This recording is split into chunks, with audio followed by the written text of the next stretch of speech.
पवन विजय, 1937 में सरदार वल्लभ भाई पटेल को मस्जिद से निकलकर लोग मारना क्यों चाह रहे थे? अब तो ये तथ्य लोगों ने छुपा दिया, मेरे जैसे कुछ लोग इसको खोज लाए। अब मैं चाहता हूं ये भी जनता के पास पहुंच जाए कि कोई तो वजह रही होगी, मस्जिद वाले इनसे क्यों नाराज थे 37 में। 37 में तो विभाजन भी नहीं हुआ था, नोआखाली भी नहीं हुआ था, गांधी जी भी सुरक्षित थे, सब व्यवस्था ठीक थी। पवन विजय, क्योंकि जिन्होंने पत्थरबाजी की वो नहीं चाहते थे कि भारत का एकीकरण हो, और पटेल के विचारों में कश्मीर से कन्याकुमारी तक भारत एक है, और वो इसके लिए ताउम्र पूरी जो जिंदगी है उन्होंने लगा दी। और इस वजह से 1937 में उन पर हमला हुआ, और इसी वजह से मुझे लगता है कि जो हम आज एकता दिवस मना रहे हैं वही एक बिंदु है, जिस बिंदु का आखिरी सिरा आज इनके बयान में हमको झलकता है, खड़गे जी के बयान में हमको झलकता है कि वो जो है सरदार पटेल को लेकर के जो बयान वो दे रहे हैं, और इस बयान का जो मतलब है वो भारत का कहीं कहीं विखंडनकारी एक दृष्टिकोण प्रस्तुत करना है। मैं फिर से कह रहा हूं कि जो आज का विषय है उसमें महात्मा गांधी, उसमें पटेल, उसमें संघ, अलग अलग डायमेंशन के लोग इसमें शामिल हैं। लेकिन मैं अभी मुन्ना खान साहब से पूछना चाहता हूं कि ये महात्मा गांधी को मानते हैं, तो महात्मा गांधी ने 27 जनवरी 1948 को बोला कि कांग्रेस अब भारत का प्रतिनिधित्व नहीं कर रही है, कांग्रेस अब एक पार्टी के रूप में बदल गई है, कांग्रेस को अब एक लोक सेवक दल के रूप में बदल जाना चाहिए, कांग्रेस को भंग कर दिया जाना चाहिए। तो मुन्ना खान जी आप बताइए, आप गांधी का सम्मान करते हैं, आपने गांधी के उस बात का सम्मान क्यों नहीं किया? सरदार पटेल ने संघ को महात्मा गांधी की हत्या का दोषी नहीं माना, यह लिखित में है, उनके बयानों में है। तो क्या आप सरदार पटेल को गलत मानते हैं? 1963 में गणतंत्र दिवस में संघ को शामिल किया गया, तो क्या पंडित जवाहरलाल नेहरू के उस निर्णय को आप गलत मानते हैं? अरे भाई, महात्मा गांधी की जो हत्या जिसने की उसका संघ से कोई लेना देना नहीं है। 1000 बार इस तथ्य की पुष्टि हो चुकी है, लेकिन आप जबरदस्ती उस चीज को बढ़ाए चले जा रहे हैं। जनता अब इस बात को समझ रही है, और आप जनता से कट रहे हैं अगर आप बोलते हैं कि संघ जो है महात्मा गांधी की हत्या में शामिल था। महात्मा गांधी की जो वैचारिक हत्या कांग्रेस के लोगों ने की उस पर आपका कुछ कहना तो हमने नहीं देखा। उन्होंने गौवध निषेध, उन्होंने मद्य निषेध, उन्होंने नास्ता के सिद्धांत, उन्होंने राम राज्य, ठीक है पवन जी, स्वदेशी कुटीर उद्योग, इन सब की जो बात की उसके विपरीत मुन्ना भाई आएंगे ठीक है पवन भाई, अभी रुकना होगा। अशोक जी, एक बड़ी कठिन बात हो रही है। एक कुछ लोगों का मानना है कि भारत में ठीक है पवन जी, कुछ लोगों का मानना है कि भारत में वोट चोरी का पहला कार्यक्रम तब हुआ जब कांग्रेस के राज्य इकाइयों में से 90% से ज्यादा राज्य इकाइयों ने अपना वोट वल्लभ भाई पटेल के पक्ष में कास्ट किया। 10% लोग जवाहरलाल जी के पीछे खड़े हुए, 90% खड़े हुए वल्लभ भाई के पीछे, और कांग्रेस ने फैसला बदल दिया। गांधी जी खड़े हो गए, बोले तुम्हें हमारी कसम मान जाओ वल्लभ भाई, हैं ये बालक है इसको दो, नहीं ये दुखी हो जाएगा। क्या? तो कुछ लोग अब ये कह रहे हैं, जब आप लोगों ने वोट चोर गद्दी छोड़ का नारा चलाया तो वो कह रहे हैं वोट चोरी का पूर्वज तो वो थे। बोले पहली वोट चोरी तो प्रधानमंत्री के सिलेक्शन में हुई थी। अशोक जी देखिए अमिताभ जी, भाजपा के लोग, एक्सिस के लोग झगड़ा लगाने में, भ्रम फैलाने में पीएचडी और डिग्री होल्डर, ये पटेल साहब और नेहरू साहब के बीच में भी तोड़ मड़ोड़ करके झगड़े लगाने का प्रयास कर रहे हैं। यहाँ पे अभी संजय भाई को एक गलतफहमी हो गई थी कि मैंने 1923 बोला था, जबकि मैंने 1930 बोला था। 1930 उसमें सिविल डिसोबीडिएंट मूवमेंट चला था, उसमें आरएसएस ने उसका बहिष्कार किया था। दूसरी बात, आपने कहा कि पटेल जी के ऊपर कुछ मुस्लिम संगठन के लोगों ने हमला किया 1937 में। वो हमला किया जिन्ना की पार्टी मुस्लिम लीग, उसके लोगों ने हमला किया था अरे और किसी ने उन्होंने किया हो पटेल महाराज, साहब ने मुसलमानों ने किया और मस्जिद से किया और तलवार से किया, तीन बातें तो ठीक है। अब वो जिन्ना है, मिन्ना है, टिन्ना है, छोड़ो यार, तीन चीजें तो अखंड हैं, ये तो नहीं बदल सकती। अरे अमिताभ जी मेरी बात हो जाए, निवेदन है। देखिए जी 1937 में जिन्ना की पार्टी मुस्लिम लीग के खिलाफ पटेल साहब ने भाषण दिया था। उसी भाषण से क्रोधित होकर के मुस्लिम लीग के लोगों ने पटेल साहब के ऊपर जानलेवा हमला किया। वो मुस्लिम लीग जिसके बारे में मैं पहले बता चुका था कि जब क्विट इंडिया मूवमेंट चल रहा था तो जनसंघ स्वामी प्रसाद मुखर्जी जी उस समय उससे मिल करके सरकार बनाया था, हिंदू महासभा, सॉरी जनसंघ नहीं, हिंदू महासभा। तो उसी मुस्लिम लीग के साथ मिलकर के श्यामा प्रसाद मुखर्जी जी सरकार बनाए थे 3 जगह, North West Frontier Province, Bengal और सिंध में। उसी मुस्लिम लीग ने पटेल साहब पर हमला किया था। अच्छा तीसरी बात बताओ, पटेल साहब की पूरे जीवन की जो आइडियोलॉजी थी वो जोड़ने की थी। वो उन्होंने 565 रियासतों को जोड़ा, उन्होंने मुल्क का शिल्पी है वो। और वो पटेल साहब की विचारधारा ठीक विपरीत जी, आरएसएस ठीक। तोड़ने का काम करती है।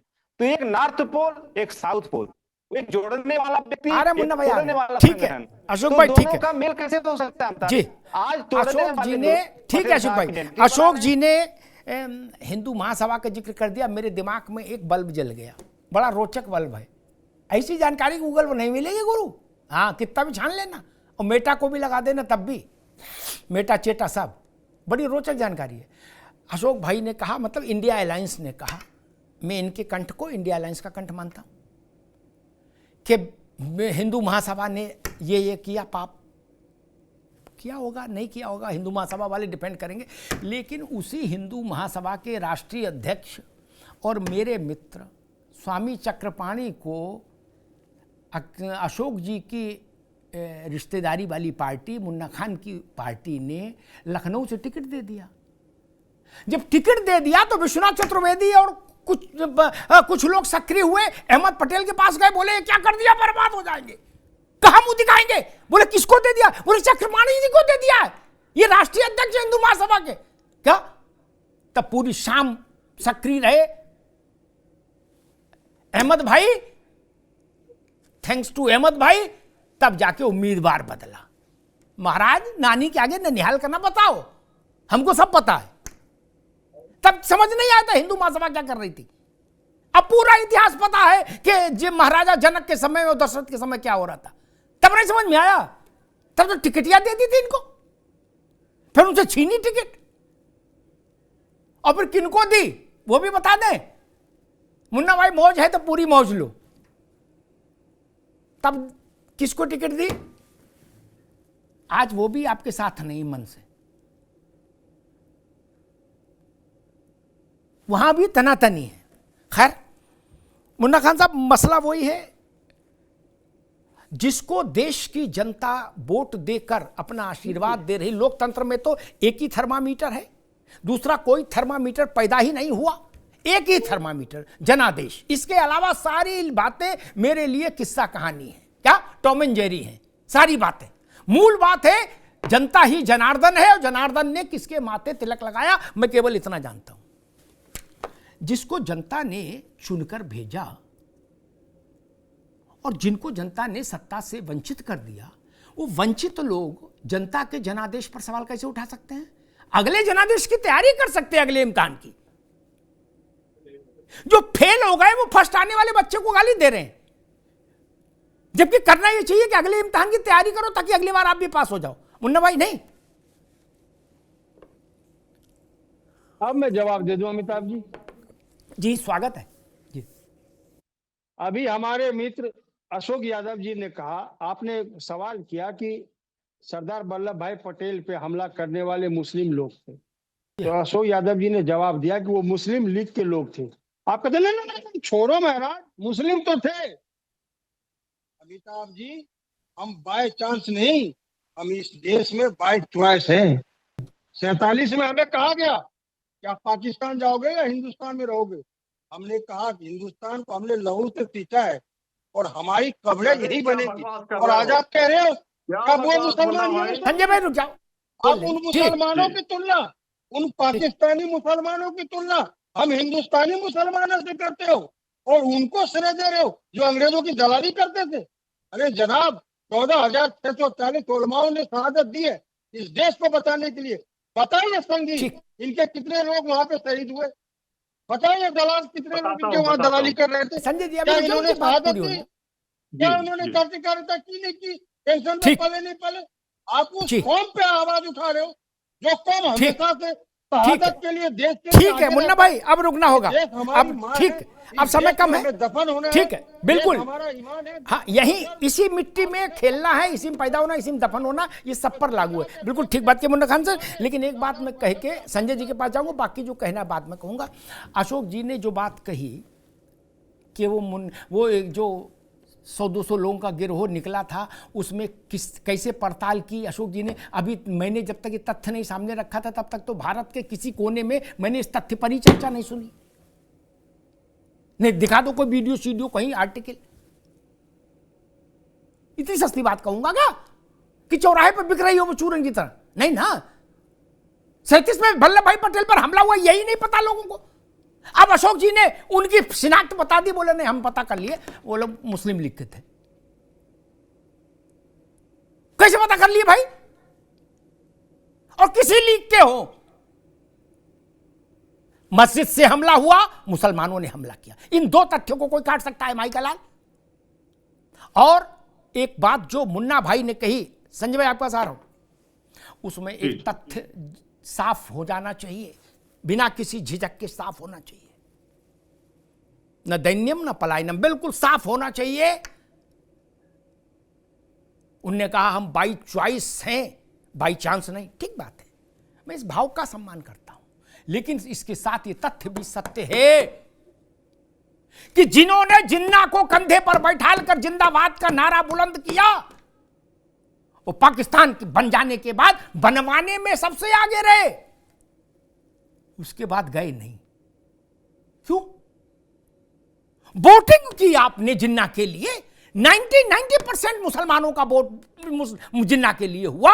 भारत विभाजन पर में जिन्ना को कंधे पर बैठाकर घुमाया, जबकि जिन्ना उसका मांस भी खाता था जिसका मांस फोटो में देख लें आप लोग तो दंगा हो जाए।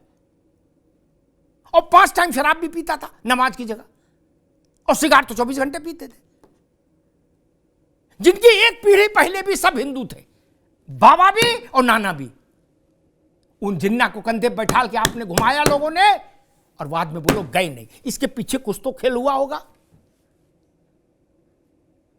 मैं रात तक ये कैंपेन करूं कि अशोक भाई चलना है, दूसरे शहर चलेंगे, अब यहां नहीं रहेंगे, आजमगढ़ नहीं रहेंगे क्या? और जब जाने की बात आ जाए तो कोने हम यहीं रहेंगे। तो कोई तो रणनीति रही होगी। इतिहास है मित्र, इसको कोई माइका लाल चेंज नहीं कर सकता। जिन लोगों ने मुस्लिम लीग के पक्ष में सबसे ज्यादा नारे लगाए, वोट दिया, भारत को विभाजन के चौखट तक जो लोग लेकर आए, वो किस साजिश के तहत फिर पीछे रह गए, हट गए?